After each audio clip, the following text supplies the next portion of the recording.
आप मुस्लिम होंगे? नहीं, मैं हिंदू हूँ। तो भाजपा के लोग कहते हैं कि मोदी जी का विरोध, भाजपा का विरोध केवल मुसलमान करते हैं, तो आप तो हिंदू है, आप क्यों विरोध कर रही है? देखिए, मैं हिंदू भी हूँ, ब्राह्मण भी हूँ। हाँ। और पेशे से मेरा पेशा भी वही है कि मैं पंडिताई करती हूँ। हाँ। और मैं जो है कट्टर कांग्रेसी हूँ।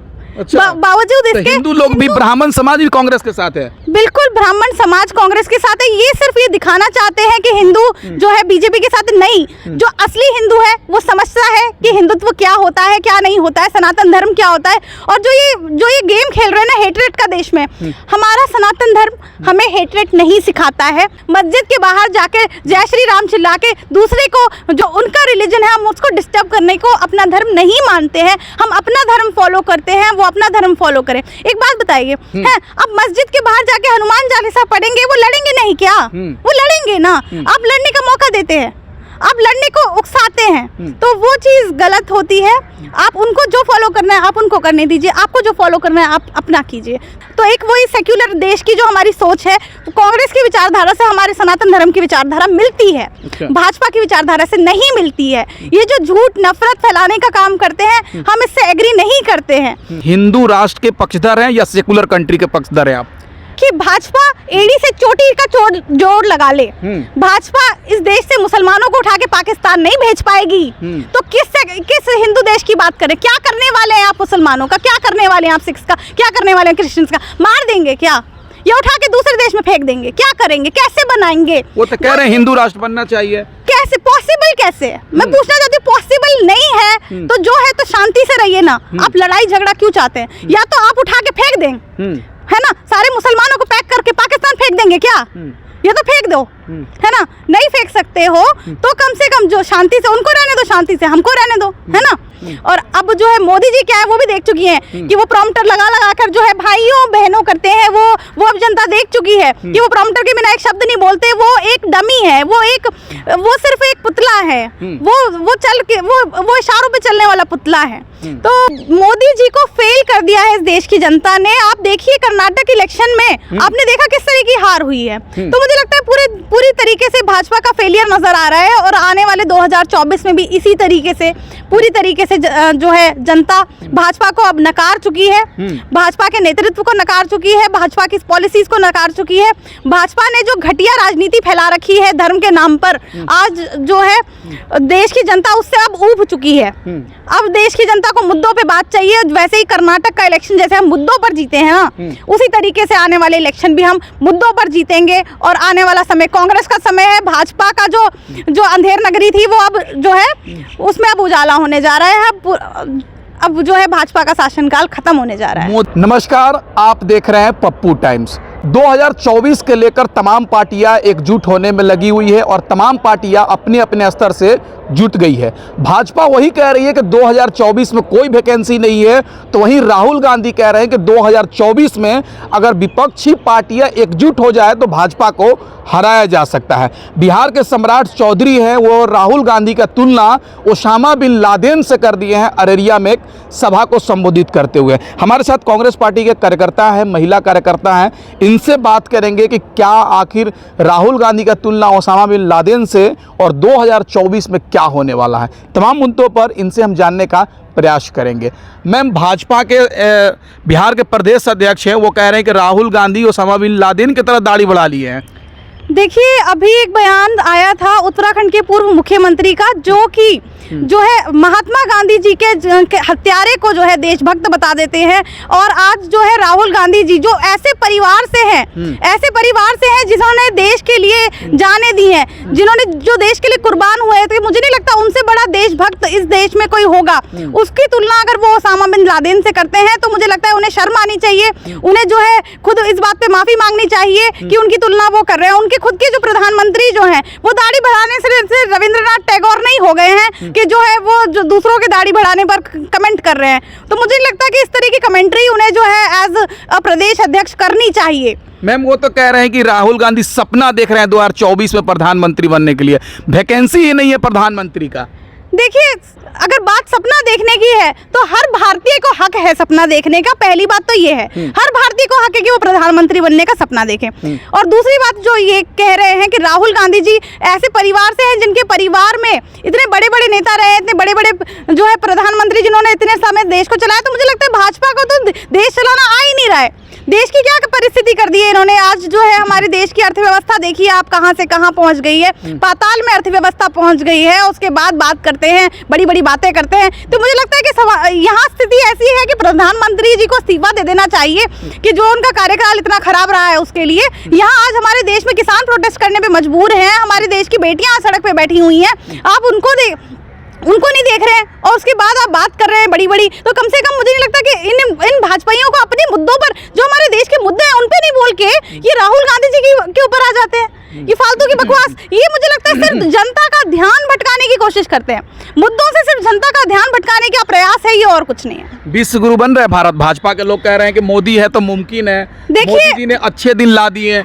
एक बात कहना चाहती हूँ मैं इस बात पर कि जब मनमोहन सिंह जी इस देश का जो कमान है वो मोदी जी को सौंप कर जा रहे थे, तो उन्होंने एक बात कही थी। उन्होंने कहा था कि ये देश जो पीपीपी के मामले में आखिरी पायदान पर था, जिस समय इस देश में 15 दिन का पैसा था देश चलाने के लिए, उस समय से हम राजनीति में, और आज देश पीपीपी के मामले में दुनिया के दूसरे पायदान पर है। वो आज तक जो है वो तीसरे पायदान पर है, वो आज तक दूसरे पे नहीं आ पाया। तो मुझे लगता है ये मोदी सरकार का फेलियर है कि वो देश में कुछ भी डेवलपमेंट नहीं कर पाए हैं। वो सिर्फ जो है एडवर्टाइजमेंट, ढोंग ढकोसलों और जो है फालतू की बयानबाजी पर जो है काम करते हैं, उसके अलावा उनका कोई काम नहीं है। वो तो कह रहे अच्छे दिन ला दिए हम।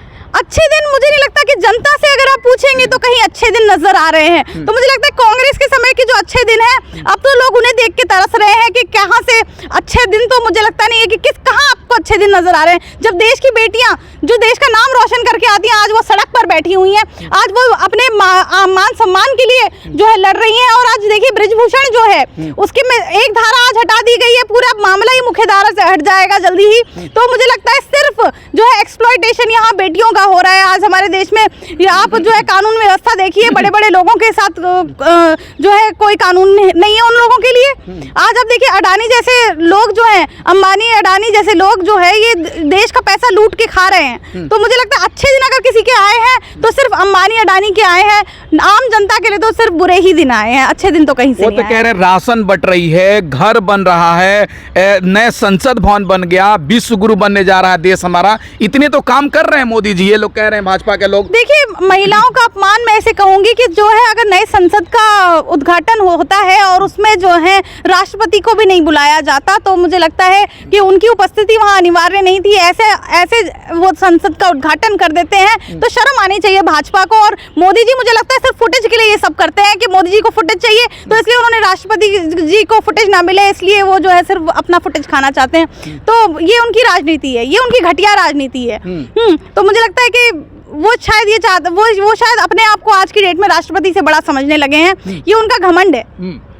स्मृति ईरानी तो कह रही है कि कांग्रेस भाजपा को बदनाम कर रही है। इतने अच्छे काम कर रहे हैं, जोशीले प्रधानमंत्री जी हैं, 9 साल में बेमिसाल हो रहा है, काम हो रहा है। मुझे लगता है Smriti Irani ji women and child development की जो इस समय मंत्री हैं, उन्हें अपने कामकाज पे ध्यान देना चाहिए। वो देश की महिलाएं जो आज अपने सम्मान की लड़ाई लड़ रही हैं, देश की वो महिलाएं जो आज जो है देश का नाम रोशन करके आई हैं और उसके बाद वो अपने सम्मान की लड़ाई इस देश में लड़ रही हैं, उन पर वो क्यों नहीं बोलती हैं? उन्हें उन पर बोलना चाहिए।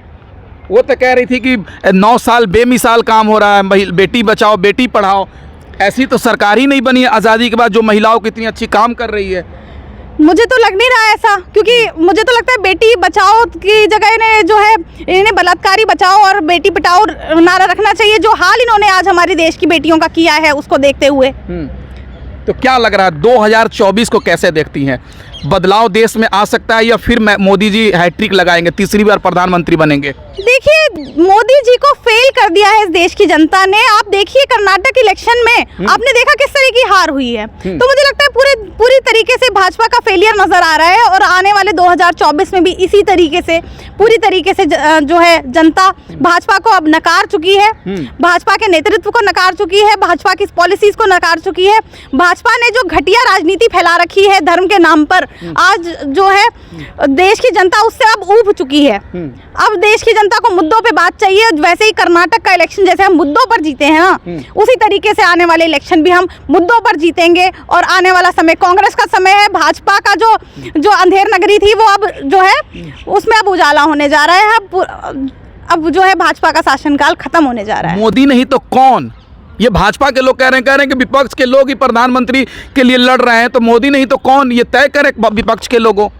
साफ तौर पे मुझे लगता है कि राहुल गांधी जी हमारा पीएम का फेस हैं और राहुल गांधी जी को ही हम एज नेक्स्ट पीएम देखते हैं, क्योंकि राहुल गांधी जी देखिए पढ़े लिखे हैं, समझदार हैं। आप उनका जितना मर्जी मजाक उड़ा लीजिए, आज की डेट में आज वो पुराने जोक्स जो वो राहुल गांधी के बारे में चलाते थे, अब उसका समय खत्म हो चुका है। अब जनता जान चुकी है कि एक्चुअल में राहुल गांधी जी कौन है। भारत जोड़ो यात्रा में इतनी अच्छी इमेज जो है राहुल गांधी जी अपने आप को लेकर आए, पूरी जनता के बीच में रहे हैं। उन्होंने एक्चुअल में देखा है कि वो वीडियो से जो एडिट कर करके वो पेश करते थे वो रियलिटी नहीं है। राहुल गांधी जी रियलिटी में क्या है वो अब जनता देख चुकी है, समझ चुकी है। और अब जो है मोदी जी क्या है वो भी देख चुकी है कि वो प्रॉम्प्टर लगा कर जो है भाइयों बहनों करते हैं, वो अब जनता देख चुकी है कि वो प्रॉम्प्टर के बिना एक शब्द नहीं बोलते, वो एक डमी है, वो सिर्फ एक पुतला है, वो चल के वो इशारों पे चलने वाला पुतला है। तो बिल्कुल मुझे ऐसा ही लगता है कि अब जो है जनता को नजर आ चुका है कि वो एक्चुअल में सिर्फ एक पुतला देख रहे हैं, एक्चुअल में उनके पीछे कोई और है। किसको फायदा मिल रहा है ये जो नोटबंदी करते, किसको फायदा मिल रहा है? आप देखिए ना, जनता के हित में है ना, जनता के लिए बंद किया गया नहीं है, जनता के हित में नहीं है। कौन सी जनता को फायदा हुआ बताइए? कौन सी जनता को फायदा हुआ है? अगर फायदा इस देश में किसी को हो रहा है वो तो बड़े बड़े उद्योगपतियों को हो रहा है। आप देखिए एफसीआई के गोडाउन ये लोग रिपेयर नहीं करा पाए, इन्होंने अडानी जी को कॉन्ट्रैक्ट दी 30 साल के है, लोन देती है गवर्नमेंट, अडानी जी गोडाउन बनाइए, हम आपसे 30 साल का किराया भी आपको 30 साल किराया भी देंगे। तो बताइए ये तो वो फैसले हैं जो आने वाले समय में जब कांग्रेस की सरकार आएगी तो उन्हें भी ये फैसले भुगतने पड़ेंगे। ऐसे फैसले ये लोग कर चुके हैं। तो मुझे लगता है देश बेचने का काम कर रहे हैं ये लोग, है ना। इनसे बीएसएनएल संभाला नहीं गया, इन्होंने जियो का प्रमोशन प्रधानमंत्री जी करते हैं। तो साफ तौर पे नजर आता है कि बड़े बड़े जो उद्योगपति हैं सिर्फ ये उनकी सरकार है, जो ये एक पपेट सरकार है। मैं इसको सरकार नहीं मानती, मैं ये एक पपेट सरकार है जो आज इस देश में चल रही है। वो तो कह रहे हैं कि मोदी नहीं तो कौन, और 9 साल बेमिसाल काम हुआ है। ऐसा सरकार कोई बनी नहीं जो 9 साल में इतनी काम कर सके जितना मोदी जी ने किया है। क्योंकि आपने देखा होगा जश्न भी मनाया जा रहा है 9 साल बेमिसाल। देखिए ये स्ट्रैटेजी है इनकी, जनता को सिर्फ दिखाना चाह रहे हैं। जैसे एक पिक्चर देखी थी ना हमने दृश्यम, तो ये मुझे लगता है वो वाला गेम खेल रहे हैं कि ये सिर्फ जनता को दिखाना चाहते हैं कि हम बहुत अच्छा काम करें, बट एक्चुअली में ग्राउंड रियलिटी बहुत डिफरेंट है। ये मुझे लगता है कि जो बिकाऊ मीडिया है वो उन्हीं की बातें दिखाता है ना, उन्हीं की बातें सुनाता है। तो बाकी ऐसा रियलिटी में है नहीं, वो सिर्फ दिखाने की बात है। आप महिला है, खाना वाना तो बनाती ही होंगी? जी बिल्कुल। तो क्या लग रहा है, पहले का 2014 में हम भी सुनते थे, छोटे थे, कि 400-500 का गैस था और आज 1100 का गैस है। अब कैसा खाना बन रहा है और पहले कैसा खाना बनता था? देखिए अब खाना बहुत महंगा हो चुका है। आप देखिए, आप सिर्फ एक गैस सिलेंडर की बात कर रहे हैं, घर में इस्तेमाल होने वाली हर छोटी बड़ी चीज महंगी हुई है। आप खाने का तेल देख लीजिए, खाने का तेल दुगना हो गया है, गैस दुगना हो गया है। तो पूरा ऑल ओवर आप पूरा किचन का बजट देखेंगे तो एक आम आदमी की क्या सैलरी बढ़ी है डबल, है ना। जब पूरा घर का बजट डबल हो रहा है, खर्चा डबल हो रहा है, पर एक आम आदमी की सैलरी क्या डबल हो गई है ना। ये हर आम आदमी से पूछना चाहती हूँ मैं, आपको भी कहीं सैलरी मिलती होगी, आपसे भी पूछना चाहती हूँ कि आपकी सैलरी डबल हो गई है जितना महंगाई बढ़ी उस हिसाब से? अगर नहीं हुई है तो ये गवर्नमेंट का फेलियर है। अच्छा, तो आप मुस्लिम महिला होंगी? हाँ। आप मुस्लिम होंगी? नहीं, मैं हिंदू हूँ। तो भाजपा के लोग कहते हैं कि मोदी जी का विरोध, भाजपा का विरोध केवल मुसलमान करते हैं, तो आप तो हिंदू है, आप क्यों विरोध कर रही है? देखिए मैं हिंदू भी हूँ, ब्राह्मण भी हूँ। हाँ। और पेशे से मेरा पेशा भी वही है कि मैं पंडिताई करती हूँ। हाँ। और मैं जो है कट्टर कांग्रेसी हूँ। अच्छा। बावजूद इसके तो हिंदू लोग भी, ब्राह्मण समाज भी कांग्रेस के साथ है? बिल्कुल, ब्राह्मण समाज कांग्रेस के साथ है। ये सिर्फ ये दिखाना चाहते हैं कि हिंदू जो है बीजेपी के साथ नहीं। जो असली हिंदू है वो समझता है कि हिंदुत्व क्या होता है, क्या नहीं होता है, सनातन धर्म क्या होता है। और जो ये गेम खेल रहे हैं ना हेटरेट का देश में, हमारा सनातन धर्म हमें हेटरेट नहीं सिखाता है। हमारा धर्म ये कहता है कि अगर हमारे भगवान की मर्जी के बिना एक पत्ता भी नहीं हिल सकता, तो इतने बड़े बड़े धर्म भगवान की मर्जी के बिना कैसे आ सकते हैं, है ना। तो हमें एक एक्सेप्ट करना है हर चीज को, हमने हर चीज को ऑब्जेक्ट नहीं करना, हमने हर चीज को एक्सेप्ट करके चलना है कि चलो ठीक है जो भी है वो अपना करे, हम अपना करेंगे। तो एक वही सेक्युलर देश की जो हमारी सोच है, कांग्रेस की विचारधारा से हमारे सनातन धर्म की विचारधारा मिलती है, भाजपा की विचारधारा से नहीं मिलती है। ये जो झूठ नफरत फैलाने का काम करते हैं, हम इससे एग्री नहीं करते हैं। हम जो है मस्जिद के बाहर जाके जय श्री राम चिल्ला के दूसरे को जो है, जब उनका रिलीजन है, हम उसको डिस्टर्ब करने को अपना धर्म नहीं मानते हैं। हम अपना धर्म फॉलो करते हैं, वो अपना धर्म फॉलो करें। एक बात बताइए, है अब मस्जिद के बाहर जाके हनुमान चालीसा पढ़ेंगे, वो लड़ेंगे नहीं क्या? वो लड़ेंगे ना। आप लड़ने का मौका देते हैं, आप लड़ने को उकसाते हैं, तो वो चीज़ गलत होती है। आप उनको जो फॉलो करना है आप उनको करने दीजिए, आपको जो फॉलो करना है आप अपना कीजिए। तो वो मैं मानती हूँ कि वो सही होता है, और एक सेक्युलर देश में ऐसा होना भी चाहिए। और एक जैसे जंगल में इतने सारे जानवर रहते हैं ना, है ना, तो एक जो नेचुरल हैबिटेट है आप उसको डिस्टर्ब करने का काम कर रहे हैं। आप कह रहे हैं नहीं जंगल में सिर्फ बंदर रहेंगे, आप वो बंदर मत रखिए ना खाली। अगर जंगल में सिर्फ बंदर रहेंगे तो काम नहीं चलेगा, जंगल नहीं चलेगा, है ना। तो आप क्या कह रही हैं, हिंदू राष्ट्र के पक्षधर हैं या सेकुलर कंट्री के पक्षधर हैं आप? मैं एक सेक्युलर कंट्री में, देखिए भाजपा एड़ी से चोटी का जोड़ लगा ले, भाजपा इस देश से मुसलमानों को उठा के पाकिस्तान नहीं भेज पाएगी। तो किस हिंदू देश की बात करें? क्या करने वाले हैं आप मुसलमानों का, क्या करने वाले हैं आप सिख्स का, क्या करने वाले हैं क्रिश्चियंस का? मार देंगे क्या, या उठा के दूसरे देश में फेंक देंगे? क्या करेंगे, कैसे बनाएंगे? वो तो कह रहे हैं हिंदू राष्ट्र बनना चाहिए। कैसे पॉसिबल, कैसे? मैं पूछना चाहती हूँ, पॉसिबल नहीं है तो जो है तो शांति से रहिए ना। आप लड़ाई झगड़ा क्यों चाहते हैं? या तो आप उठा के फेंक दें, है ना, सारे मुसलमानों को पैक करके पाकिस्तान फेंक देंगे क्या? ये तो फेंक दो, है ना। नहीं फेंक सकते हो तो कम से कम जो शांति से, उनको रहने दो, शांति से हमको रहने दो, है ना। क्यों लड़ाना है बताइए? चलिए बहुत शुक्रिया मैम बात करने के लिए। नाम क्या होगा आपका? आरुषि सुंदरियाल। अच्छा, आरुषि सुंदरियाल जी हैं, इनसे हमने तमाम मुद्दों पर जानने का प्रयास किया कि राहुल गांधी जी का जो तुलना हो रहा है ओसामा बिन लादेन से, और 2024 में क्या होने वाला है देश के अंदर। ये कह रही है कि राहुल गांधी उस परिवार से आते हैं जिस परिवार के लोगों ने इस देश के लिए कुर्बानियां दी है और हमेशा कांग्रेस पार्टी लड़ी है। इस वीडियो के बारे में आप क्या सोचते हैं कमेंट करके बताएं, और चैनल को सब्सक्राइब नहीं किया है तो प्लीज़ चैनल को सब्सक्राइब कर दें। जय हिंद, जय भारत।